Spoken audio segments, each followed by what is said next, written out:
Graça e paz, irmãos. Trata-se do precioso Valentim, é isso? Filho de, pode vir por aqui, Eric e Laísa. E também a vovó Néia está aqui conosco. Tatiana, as filhas.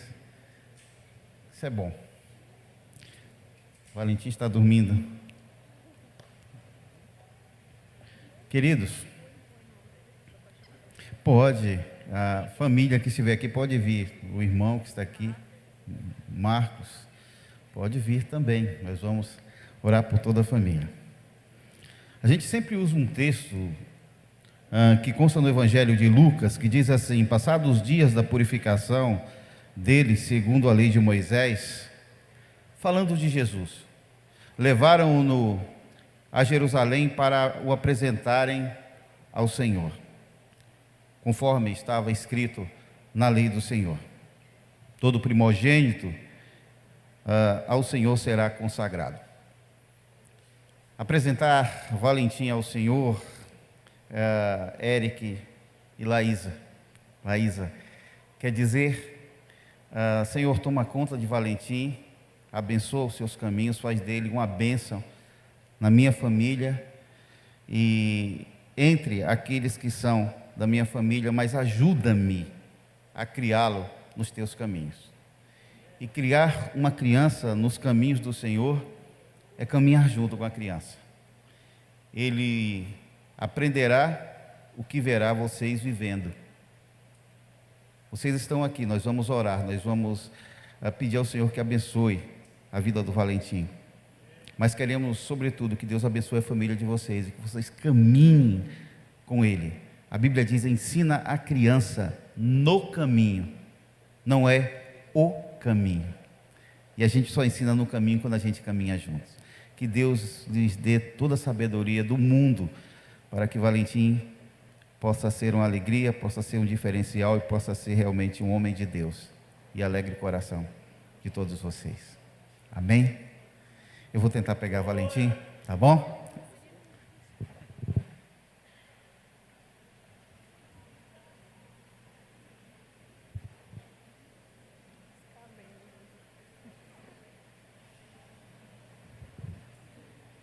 Vamos ficar de pé? Valentim abriu o olhinho aqui. Eu vou pedir para vocês imporem suas mãos aqui para frente. Santo Deus, nós te apresentamos agora a vida de Valentim. Ele veio a este mundo, ó Deus, por uma designação tua. Ele não é apenas fruto do amor dos seus pais. Acima de tudo, ele é fruto do teu amor. Te pedimos, ó Deus, que tu o abençoes, que tu o cerques com os teus anjos e que tu o livres de todos os males. Que no tempo certo, no tempo da consciência, ele venha te escolher como Senhor e Salvador da sua vida. E que ele venha caminhar nos teus caminhos e ser bênção neste mundo. Que o teu Espírito Santo possa, ó Deus, enchê-lo. Ó Deus, que ele possa vir a falar de ti com autoridade, com alegria e com poder. Abençoa os seus pais, dá toda a sabedoria necessária para que eles possam, ó Deus, serem provedores, não apenas materiais, mas espirituais sobre a vida de Valentim. E que esta família seja conhecida como uma família que adora e que obedece a ti. E que o teu nome seja sempre glorificado no meio deles. Para a honra, para a glória e para o louvor do teu nome, ó Pai, nós colocamos Valentim diante do teu altar e te clamamos estas bênçãos em nome de Jesus. Amém. Deus abençoe vocês. Amém. Parabéns, cara. Deus abençoe. Amém. Né? Deus abençoe, né? Gente, parabéns para vocês, viu? Deus abençoe. Marcão, vamos ver você, viu, cara? É muito bom celebrar a vida.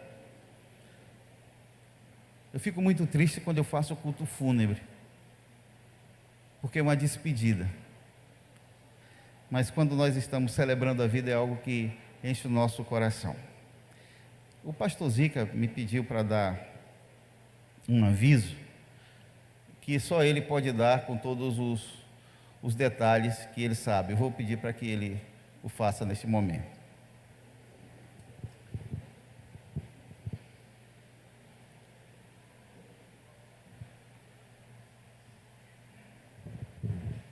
Obrigado, pastor Geraldo. Graça e paz, irmãos. Amém?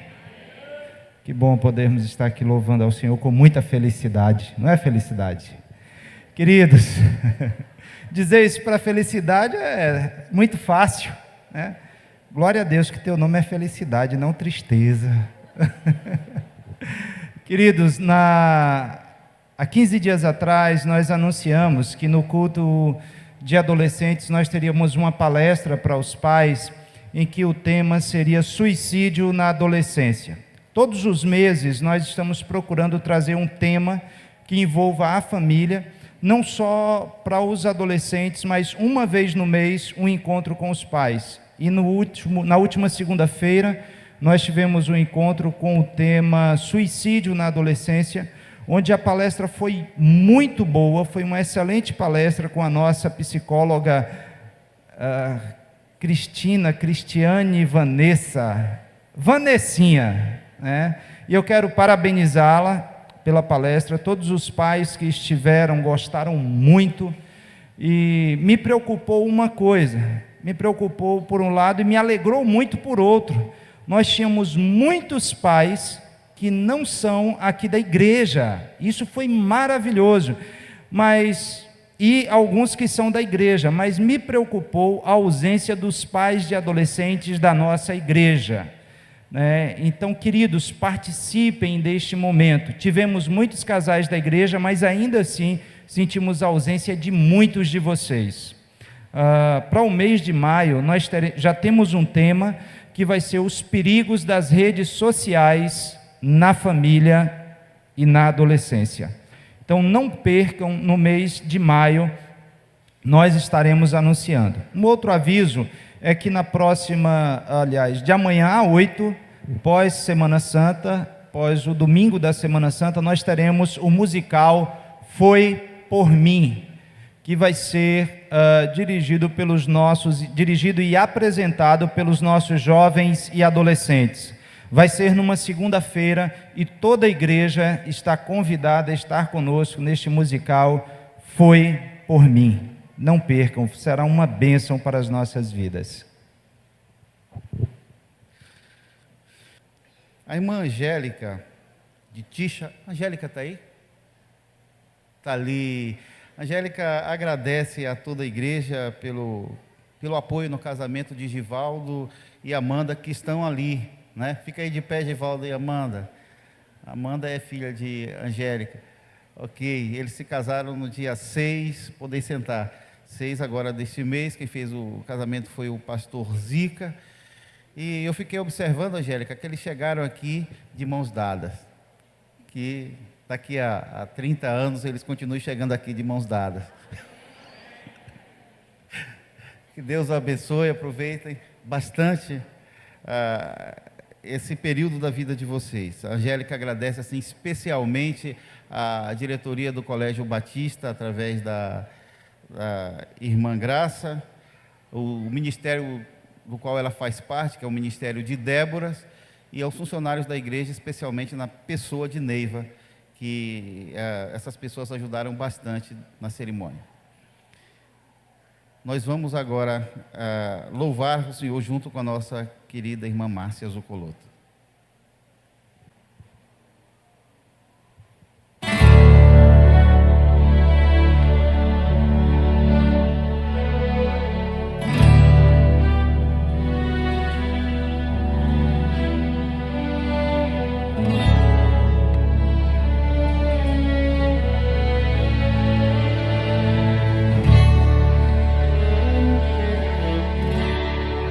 Por toda a minha vida,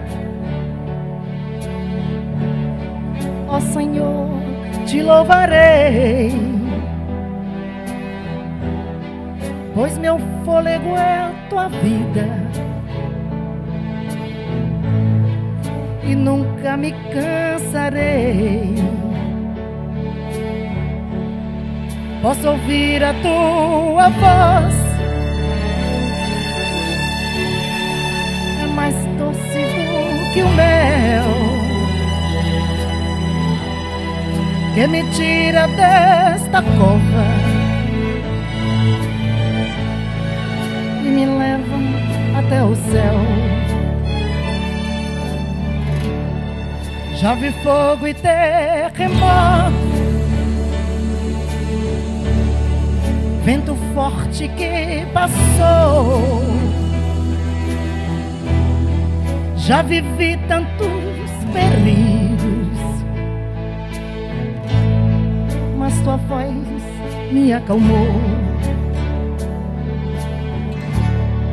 Tu das ordem às estrelas e ao mar os seus limites. Eu me sinto tão seguro no teu colo, oh Altíssimo. Não há ferrolho nem portas que se fechem diante da sua voz. Não há doença nem culpa que fiquem em pé diante de nós. E a tempestade se acalma na voz daquele que tudo criou, pois tua palavra é pura, escudo para os que nele creem.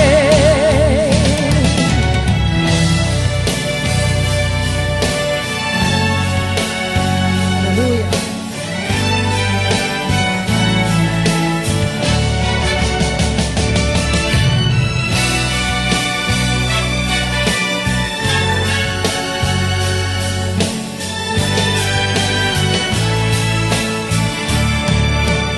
Não há ferrolho nem portas que se fechem diante da sua voz. Não há doenças nem culpas que fiquem em pé diante de nós. E a tempestade se acalma na voz daquele que tudo criou, pois tua palavra é pura, escudo para os que nele creem.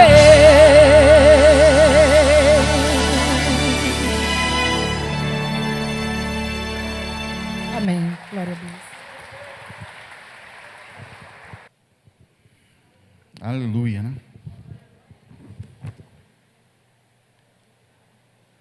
Eu quero fazer uma convocação. Se você frequenta a igreja, se você já está congregando conosco, pode ser até no prazo de uma semana, e você ainda não participou do encontro de casais com Cristo, no final do culto, ali na praça de comunhão, você pode procurar o irmão Dadai ou o irmão Sérgio.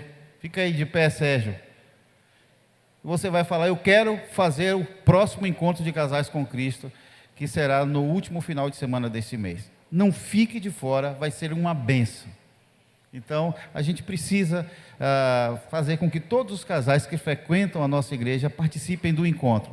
E todos aqueles que já fizeram, que o Senhor abra o coração para que possam trabalhar. Quero vos convidar a abrir as vossas Bíblias na carta que o apóstolo Paulo escreveu à igreja de Coríntios.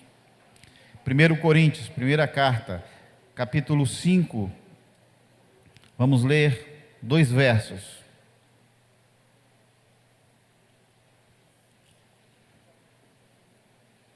Capítulo 5, 1 Coríntios.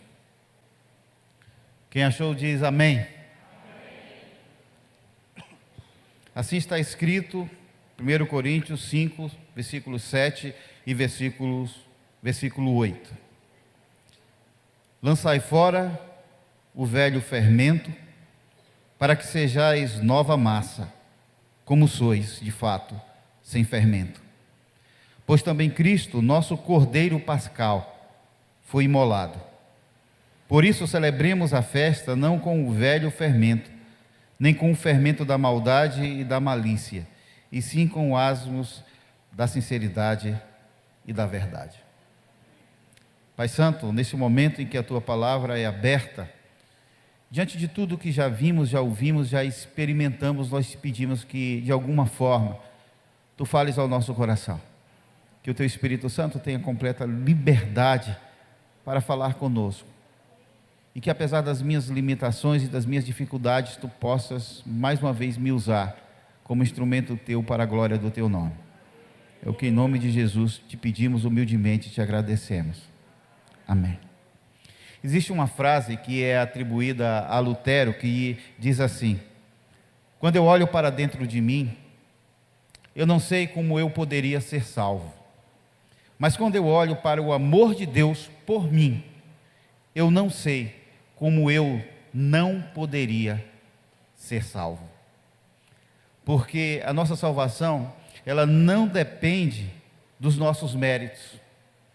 Depende exclusivamente do sacrifício que foi feito há 2000 anos atrás, na cruz do Calvário. Essa é a verdade central de toda a palavra de Deus. Nós estamos vivendo um tempo de incoerências, um tempo de verdades customizadas ao gosto do freguês. O interessante é que mesmo no segmento religioso isso acontece. Neste tempo que a gente vive, vale mais a versão do que os fatos, a conveniência do que as convicções, valem mais as experiências do que os princípios da palavra de Deus. Vivemos um tempo de evangelho sem Bíblia, de salvação sem arrependimento, sem nova vida, de vida cristã sem santidade. Vivemos um tempo assim, um tempo em que a massa levedada, o fermento velho que Paulo denuncia aqui na sua carta aos Coríntios, tem ditado a forma de ser e de viver o evangelho puro e santo de Jesus, onde replicamos valores dos tempos bíblicos dos Juízes. Lá nos Juízes, o versículo central, o tema central daquele livro é: e cada um fazia aquilo que parecia bem aos seus próprios olhos. Infelizmente temos vivido tempos assim, tempos de aridez espiritual, tempo de secura, tempo de tristeza. E se olharmos com cuidado, nós vamos ver que essas incoerências, elas se manifestam nas coisas simples, porque as nossas casas são cada vez maiores e nossas famílias são cada vez menores. As nossas estradas são cada vez mais largas e os nossos pontos de vista cada vez mais estreitos. Os prédios que construímos são cada vez mais altos, mas a nossa paciência está cada vez mais curta. Possuímos cada vez mais diplomas, mas demonstramos cada vez menos sabedoria. Enfim, arranjamos sempre tempo para conversar com os estranhos, mas não temos tempo para conversar com os nossos filhos. Vivemos incoerências. Temos tempo para visitar os nossos clientes, mas não temos tempo para visitar os nossos pais. Essa é uma afirmativa, não minha, mas de um pastor chamado Silmar Coelho, quando ele trata das incoerências humanas. A semana da Páscoa, essa semana que estamos começando hoje, antigamente provocava momentos de reflexão, momentos de contrição, porque apontava e aponta para o maior acontecimento que este mundo já viu. Algo que foi tão contundente que fez o universo se manifestar. A morte do Filho de Deus e a sua ressurreição. Aliás, este é o único acontecimento que ele ordena que nós nos lembremos como memorial até que ele volte. Não existe outro. Mas nossa realidade atual nos remete a pensar sobre as nossas prioridades, porque elas têm sido levadas apenas com fulcro nos apelos mercadológicos, que tentam nos convencer que Páscoa, a época da Páscoa, é um período em que nós precisamos comprar peixe e comer chocolate para que haja sentido na celebração.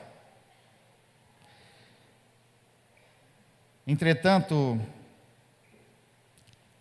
a instituição da Páscoa, em Êxodo 12, se você pegar sua Bíblia e for lá olhar em Êxodo 12, você vai ver que essa instituição vai exigir a presença de outros elementos.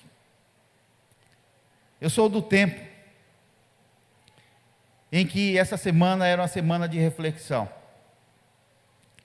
Quando eu penso nessas coisas, eu me sinto mais velho, porque eu sou do tempo em que a gente, com uma formação antiga, a gente pedia a bênção aos pais de joelho. Só os mais carecas e os mais velhos sabem disso.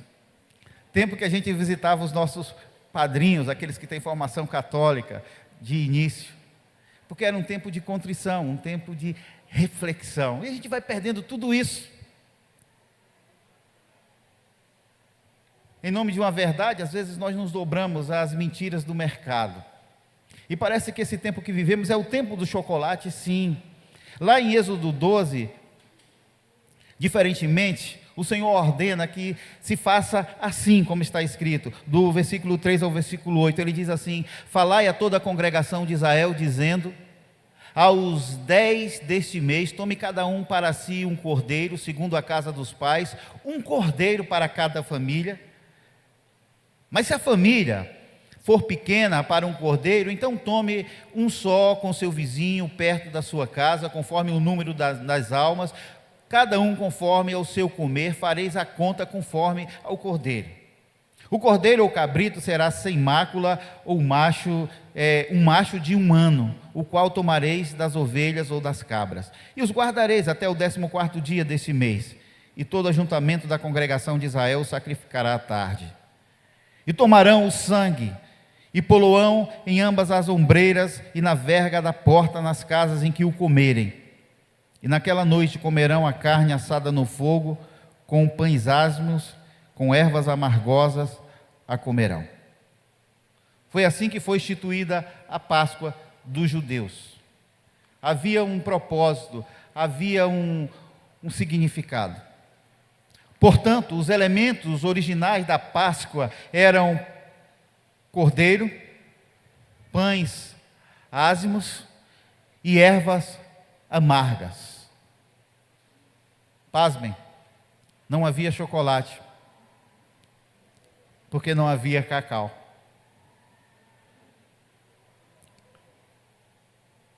Não havia prazer, porque havia reflexão, porque havia sentido, porque havia um propósito que rasgaria toda a história do Antigo Testamento e se cumpriria no Novo Testamento. Pães ázimos significam pães sem fermentação, sem acréscimos, sem variação, até porque na Bíblia é uma tipificação de pecado. Era um pão de cereal que era levado ao fogo por no máximo 18 minutos. E fazia parte do menu daquela ceia, daquela última noite vivida ali no Egito.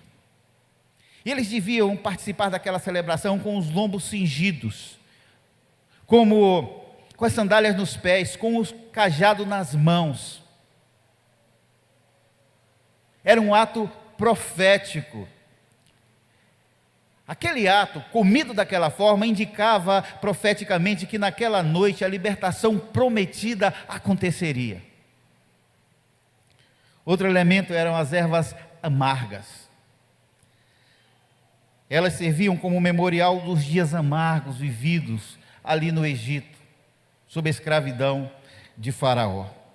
Dias de vergonha, dias de opressão, dias de humilhação. E a gente sabe que na Bíblia também, Egito é uma tipificação de mundo. Mundo que ilude, mundo que maltrata, mundo que humilha, mundo que escraviza, mundo que tira os sonhos, que rouba os sonhos, que rouba o futuro. Portanto, ao comerem aquelas ervas amargas, eles lembravam de um passado que existiu, mas passou. Uma dor que doeu, mas que deixaria de doer, porque o tempo da exaltação haveria de chegar como chegou. Finalmente, eles deveriam, antes de comer a carne assada, tomar o sangue daquele cordeiro sem mácula e aspergi-lo nos umbrais, nas vergas das portas das casas em que eles estivessem celebrando aquela ceia. Porque naquela noite, o anjo da morte passaria por todas as casas e olharia se aquelas casas tinham ou não o sangue do cordeiro nos seus portais. E se tivesse, a casa estava preservada da morte. Sabe? Isso é uma ilustração do que aconteceria depois, porque hoje, quando Deus olha para a terra, Ele não olha se nós somos batistas, assembleanos, pentecostais, tradicionais, reformados. Ele olha apenas uma coisa: se nós temos o sangue do Cordeiro dele em nós, se nós somos marcados por esse sangue que foi derramado na cruz por nós. Ele sempre vai nos dividir entre aqueles que possuem o sangue do Cordeiro e aqueles que não possuem. Porque aqueles que possuem o sangue do Cordeiro serão preservados da morte eterna. A Páscoa já anunciava isso. Aquele acontecimento histórico, ele teria que ser precedido de duas coisas: fé e obediência. Às vezes eu me pego imaginando aquelas famílias, porque tem que ter fé para você preparar o cordeiro, para você preparar os pães, para você cingir os lombos, para você segurar o cajado e para você fazer aquela ceia antes da libertação. Depois da libertação é fácil.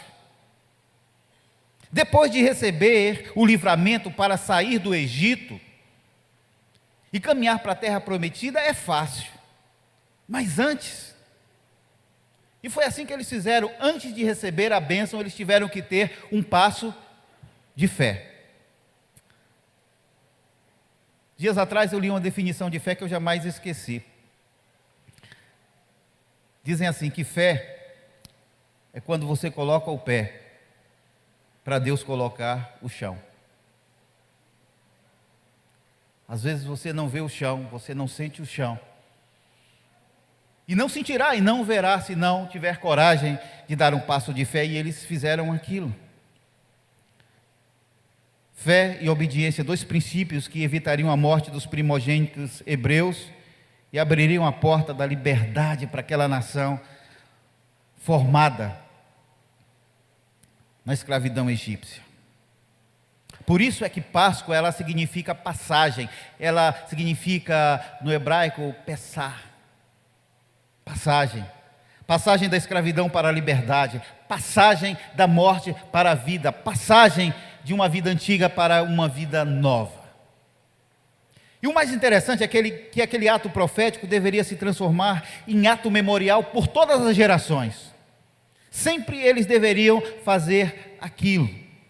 Seria celebrado todos os anos, no dia 14 do mês de Abib ou Nisan, março ou abril, para que nem eles e nem os seus filhos, nem a sua descendência, jamais se esquecessem do livramento que aconteceu naquele dia, ali no Egito. E eles fizeram isso. Aquela celebração anual, com seus símbolos, com sua riqueza cerimonial, estava apontando para um futuro, para um tempo, onde na sua plenitude, de uma única vez e para sempre, o pão da vida seria repartido, e o sangue do Cordeiro Imaculado seria derramado numa cruz por todos os homens. Porque se a Páscoa judaica simbolizava aquela libertação física do Egito, a Páscoa cristã simboliza a libertação espiritual e a salvação eterna daqueles que creem nos benefícios da cruz.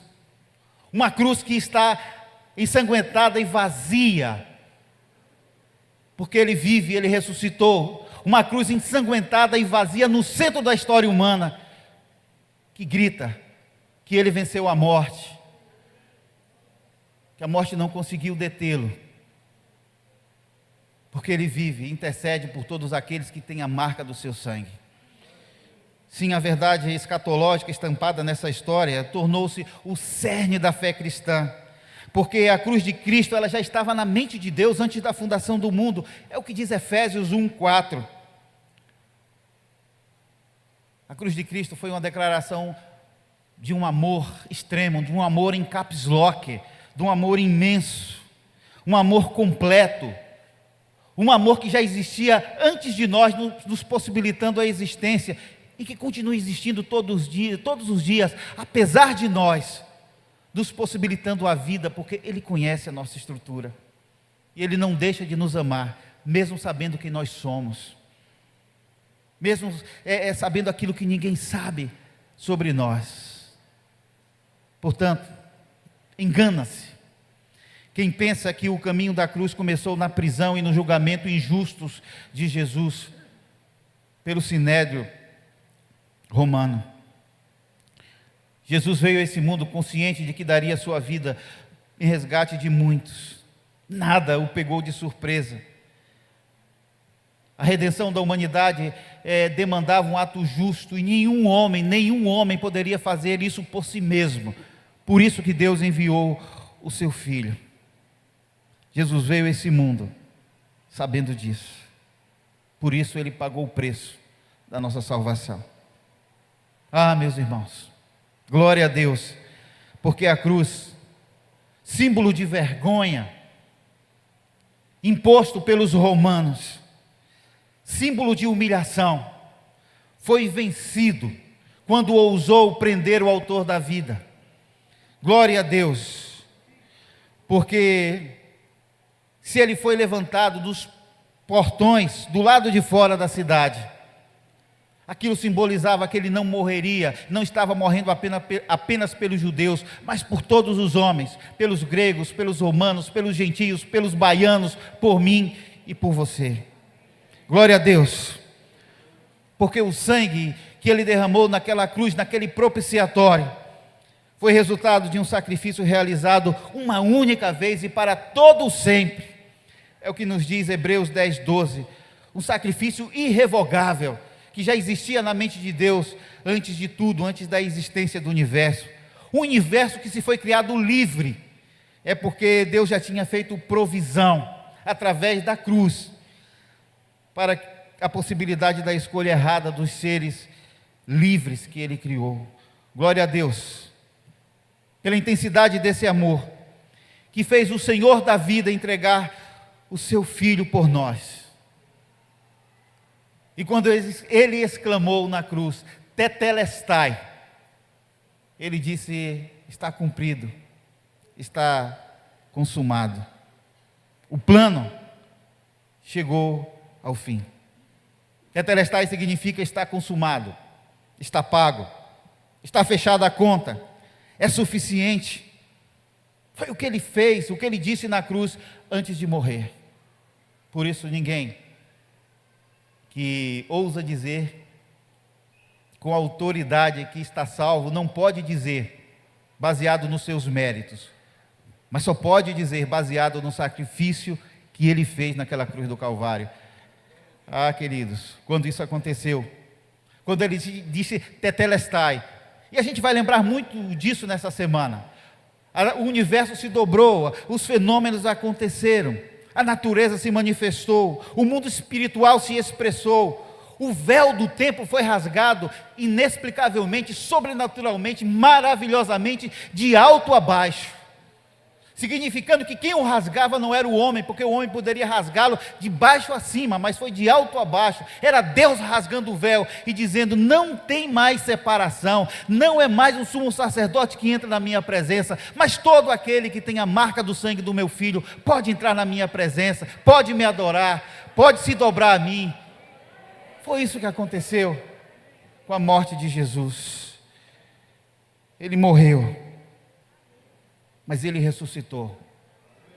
A cruz está vazia, mas o trono está ocupado. Ele vive, ele vive, ele vive, mas ele precisa viver dentro de mim e dentro de você, porque senão não tem sentido. O próprio Paulo, que escreve essa carta à igreja de Corinto, na cidade da Grécia, ele vai afirmar: Cristo vive em mim. Paulo disse isso, e essa é uma declaração que marca essa carta. Paulo era um homem religioso, um fariseu, que encontrou-se com Jesus e teve a sua história de vida completamente transformada. Por isso, Paulo exorta-nos através do capítulo 5, que nós lemos, que nós devemos nos limpar do fermento velho e sermos uma nova massa. Devemos ser uma nova massa, porque Cristo é a nossa Páscoa. Ele diz: Cristo é a nossa Páscoa, Ele foi sacrificado por nós. Se não entendermos que são as marcas dessa cruz, principalmente em nosso caráter, que anunciam a nossa identidade cristã, nossa celebração será vã.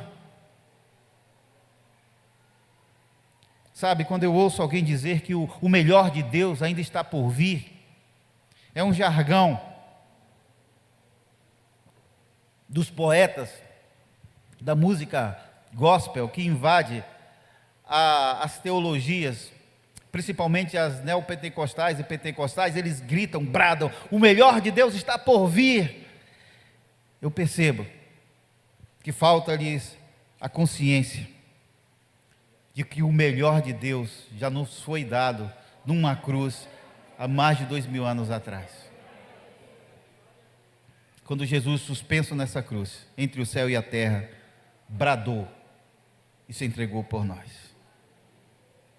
Quando nós temos essa consciência, nós passamos a levar a sério o desafio da santidade que assumimos quando nos convertemos dos nossos maus caminhos, a ponto de sentirmos a necessidade de viver uma vida mais consagrada, tendo uma nova massa todos os dias, para que Ele possa progressivamente nos moldar,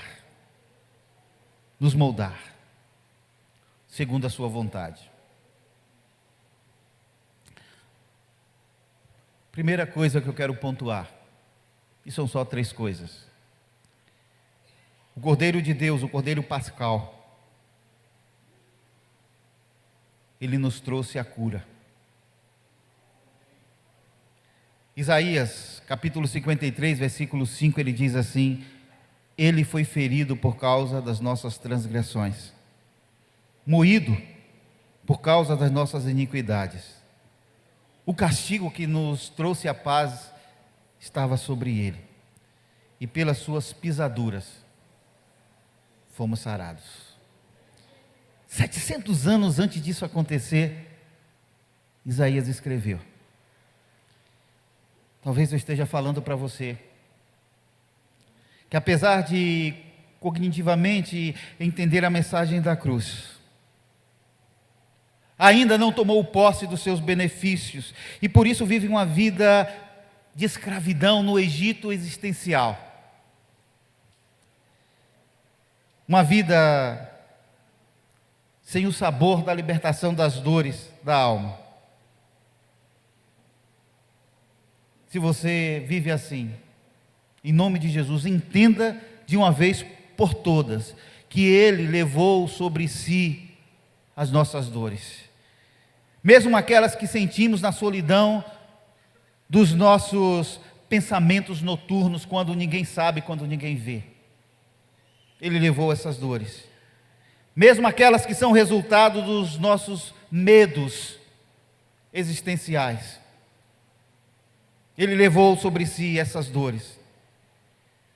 Queridos, as doenças do corpo, elas são detectadas, são tratadas. Mas as doenças da alma, as dores da alma, elas são apenas sentidas. E muitas vezes elas adoecem o corpo e anulam a vida. Como eu queria que você que sofre essas dores pudesse tomar posse dessa vitória que já lhe foi dada na cruz do Calvário. Como eu queria que você se libertasse de toda a acusação de Satanás, que diz que a sua vida não tem jeito, porque a sua vida tem jeito, porque o jeito já foi dado na cruz do Calvário. Tome posse. Ele levou sobre si as nossas dores, todas as nossas dores. Mas talvez eu esteja falando para você que não consegue se perdoar por atitudes impensadas, as quais você tem até vergonha de compartilhar com alguém. Tamanha a ofensa causada principalmente a você mesmo e aos teus sonhos. Saiba que aquele que nasce da cruz de Cristo, deixa na cruz de Cristo os seus pecados, independente da sua gravidade. Ele morreu para nos perdoar todos os pecados. No Antigo Testamento, havia um dia, o dia de Yom Kippur, que era celebrado no nosso calendário mais ou menos em outubro. E naquele dia, um cordeiro que era criado apenas para isso, ele era sacrificado. Era um cordeiro puro, um cordeiro santo, e o seu sangue, ele era trazido pelo sumo sacerdote, que tinha que entrar purificado até o lugar chamado lugar santíssimo, ou santo dos santos. E ele pegava aquele sangue e aspergia na tampa da arca da aliança, que tinha um nome, propiciatório. E ele fazia aquilo uma vez por ano, todos os anos, para que Deus aplacasse a sua ira e perdoasse o pecado do povo. Aquela tampa, ela era feita de ouro batido, ouro puro, ouro batido, batido a martelo. E aquilo significava o sacrifício, a forma como Jesus morreria. Porque 1450 anos depois daquilo, numa cruz, num outro propiciatório, o Cordeiro de Deus, aquele que tira o pecado do mundo, seria sacrificado e o seu sangue derramado na cruz, com o mesmo objetivo de perdoar os pecados do povo. Mas não seria feito mais todos os anos, era uma vez e para sempre. Jesus morreu uma vez e para sempre na cruz do Calvário. A cruz não conseguiu detê-lo, porque no domingo ele ressuscitou. Ele vive por mim e por você, ele perdoa os nossos pecados. Querido, ele perdoou os seus pecados. Entenda, não existe pecado, tamanho de pecado que ele não possa perdoar. Ele pode transformar um coração de pedra no coração de carne. Ele pode transformar uma vida errada numa vida santa. Ele pode fazer isso. Meu irmão, na carta que João escreve, 1 João 8:10, ele diz assim: se dissermos que não temos pecado, enganamo-nos a nós mesmos e não há verdade em nós. Se confessarmos os nossos pecados, Ele é fiel e justo para nos perdoar os pecados e nos purificar de toda injustiça. Vamos nos apegar a isso. Como eu queria, como eu desejo que você tome posse dessa vitória que já lhe foi dada na cruz do Calvário. Ele foi ferido por causa das nossas transgressões. Ele foi moído por causa das nossas iniquidades. O castigo que nos traz a paz estava sobre ele, pelas suas pisaduras nós fomos sarados. Eu falei 3. A segunda verdade que eu quero pensar desse texto da carta de Paulo à igreja de Corinto. O Cordeiro de Deus, o Cordeiro Pascal, ele nos traz vida nova.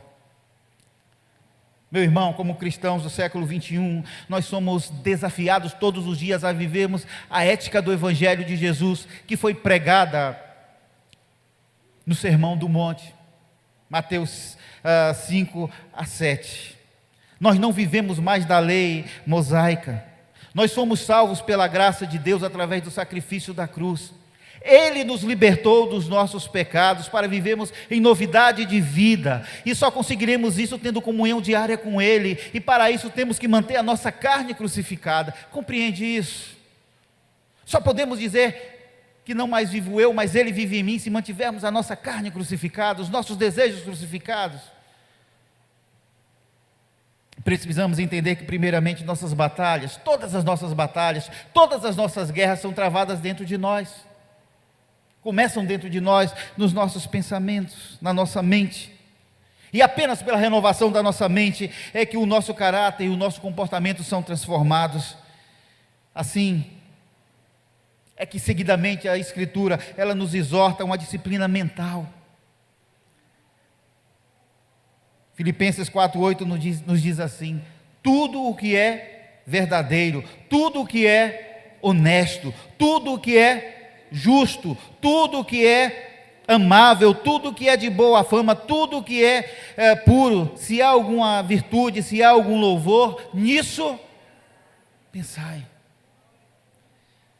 Definitivamente, o que nós semeamos na nossa mente, nós vamos colher nas nossas ações. Por isso afirmar que já tomamos posse do benefício da cruz, dos benefícios da cruz, e não buscarmos viver em novidade de vida, em santidade, será apenas bravata, jargão evangeliquez, não significará muita coisa, primeiro para nós, segundo para o mundo, porque devemos abraçar essa verdade de tal forma, que devemos ser imitadores de Deus, como filhos amados. Devemos andar em amor, como Cristo também nos amou e se entregou por nós, em oferta de sacrifício em cheiro suave. E aí Paulo diz o seguinte: se for assim, a prostituição, a impureza, a avareza, não vai se nomear no meio de vós, como convém a santos, nem torpezas, nem pavoices, nem chocarrices, que não convém, mas antes, ações de graças, porque bem sabeis que nenhum devasso, Paulo está escrevendo aos Efésios isso, nenhum impuro, nenhum avarento, do qual é idólatra, tem herança no reino de Cristo e de Deus. Aí nós vamos entender que não pode haver compatibilidade entre a vida nova que o sacrifício de Jesus nos outorgou com uma vida construída sobre os valores do fermento velho, da maldade e da malícia. Não dá para ser de Deus sem viver em santidade. Consegue entender? Terceiro e última verdade que eu quero pensar do capítulo 5 dessa carta. É quando Paulo nos diz assim: por isso façamos festa não com o fermento velho, nem com o fermento da maldade e da malícia, mas com os ázimos da sinceridade e da verdade. Definitivamente nós não podemos ser instrumentos do pecado, não podemos ser agentes cegos dos valores deste mundo em que vivemos, porque na cruz Jesus conquistou a nossa libertação, e por isso podemos festejar a nossa Páscoa com sinceridade, com verdade, porque o tamanho da vitória que Ele conquistou na cruz por nós deve nortear os nossos passos, deve embalar os nossos sonhos. É importante lembrar que se queremos ser diferentes, Ele nos capacita para essa diferença.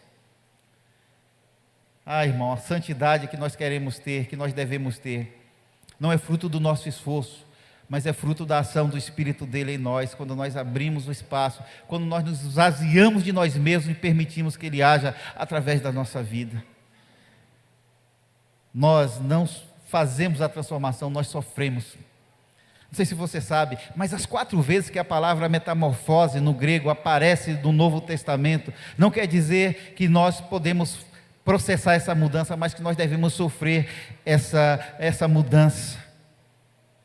Ainda nessa carta aos Coríntios, na segunda carta, ele diz: todos com o rosto descoberto, refletindo como um espelho a glória do Senhor, somos transformados de glória em glória, na mesma imagem, como pelo Espírito do Senhor.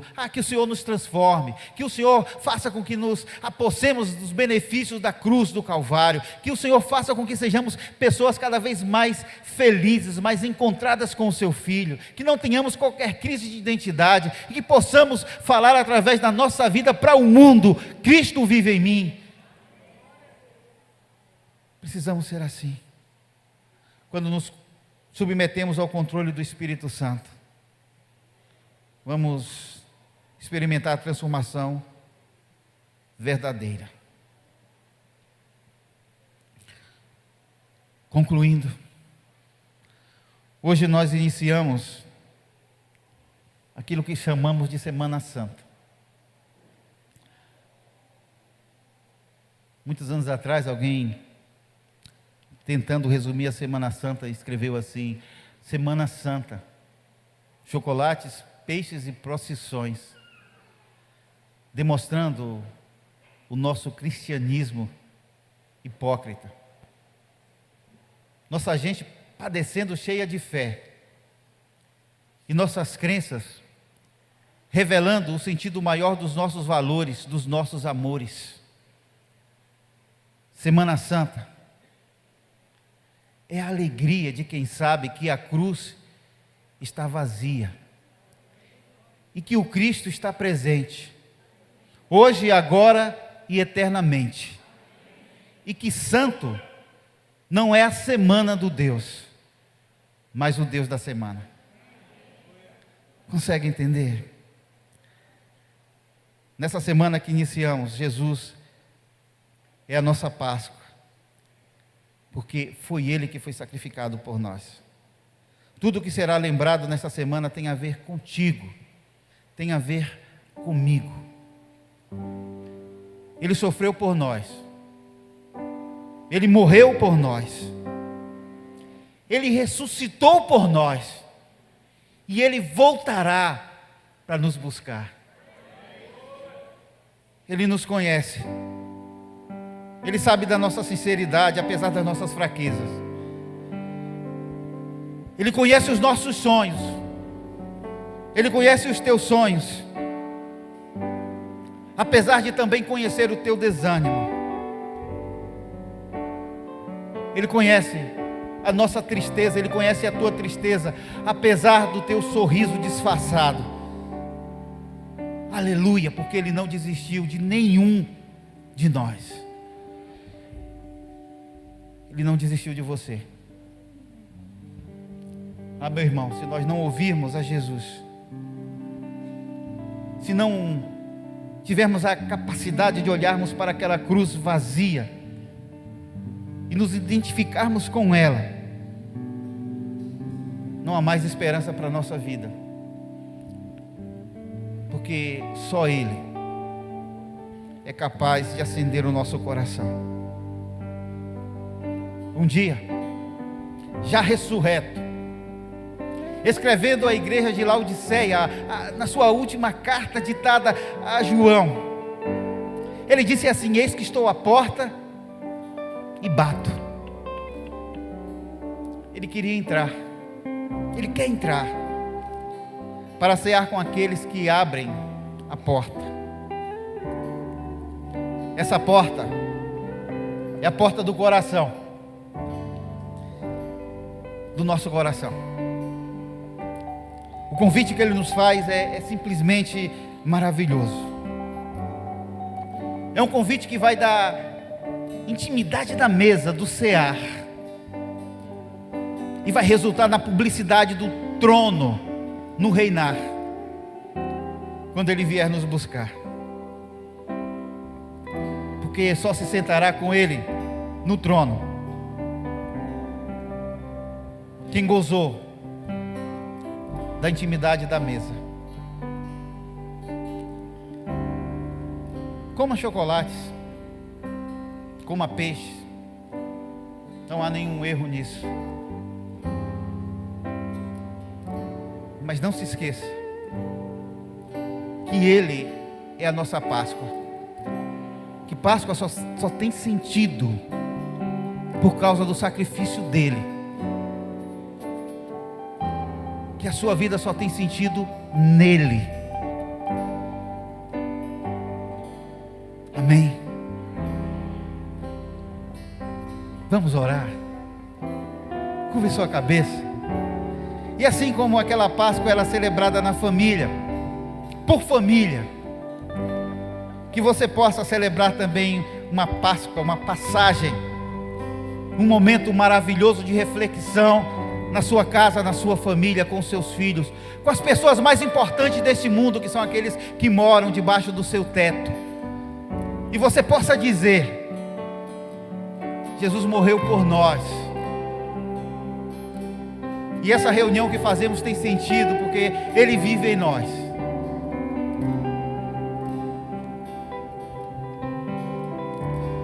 Vamos orar. Santo Deus, eterno Pai, estaremos vivendo no nosso país uma semana que vai nos remeter a símbolos completamente desconectados da verdade, que aquela cruz continua gritando no centro da história humana. Mas nós aqui reunidos, ouvindo a Tua Palavra, estudando a Tua Palavra, nós declaramos que Jesus é a nossa Páscoa. Nós declaramos que nós tomamos posse de todos os benefícios da cruz do Calvário. Nós declaramos, Senhor, que cremos que todas as nossas enfermidades, todas as nossas dores, todos os nossos pecados estão pregados naquela cruz com Ele, e por isso nós temos nova vida. Oh Deus, que a marca do sangue do Teu Filho esteja sobre nós, nos perdoando de todos os pecados, nos purificando e nos fazendo justos diante de Ti, não por nós, mas por Ele. Obrigado por esse amor tão grande, um amor que nos alcançou um dia e que nos alcança todos os dias quando abrimos os olhos. Nós Te louvamos por tudo que Tu és e Te pedimos, Senhor, que Tu nos perdoes e que Tu nos ajudes a viver uma vida que venha realmente a glorificar o Teu nome. Tudo isso, Senhor, nós colocamos no Teu altar e Te agradecemos, no nome de Jesus. Amém. Amém. Vamos cantar. Vamos ficar de pé.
Mas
Quero agradecer a banda Interligados, é isso, Zica?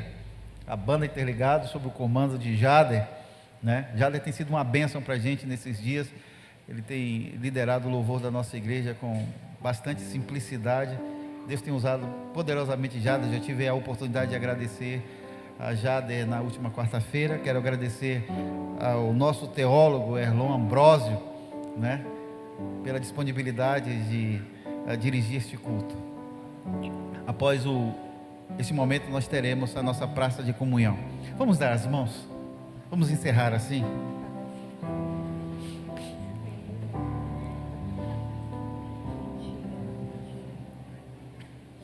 Curve sua cabeça